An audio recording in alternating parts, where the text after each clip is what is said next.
om jaar na jaar hier by mekaar te kom en terug te dink aan 'n verskriklike dag. 'n Dag wat almal van ons onthou, soos wat mense wat jonk genoeg is, die gebeure van 11 September in Amerika onthou. So onthou ek wat 'n bietjie ouer is en daai stadium 'n standaard 7 leerling hier in die Moot was, presies waar ek was toe ek hierdie geweldige slag gehoor het.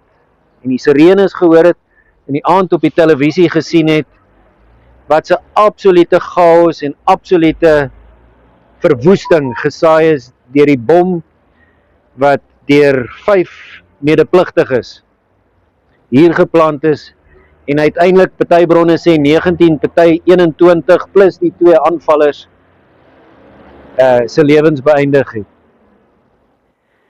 Die verhaal is 'n aangrypende verhaal en ek is besig om te skryf aan 'n stukkie wat ek sal deel mettertyd met u. Want ons is so geneig om te dink die ou stryd van daai jare was 'n stryd tussen wit en swart gewees. Dit was nie 'n stryd tussen wit en swart nie, dit was 'n stryd tussen die lig en die duisternis. Die magte van die lig en die magte van die duisternis. Een van daai 5 aanvallers was 'n linkse aktivis uit Europa uit. Haar naam is Helene Pastoors.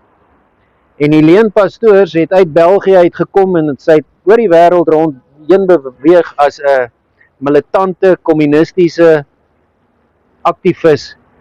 En sy het mense bemoedig en ondersteun om in opstand te kom teen die regerings waar sy was. Sy was hier en in Chili en in noem 'n plek in die wêreld en sy was daar.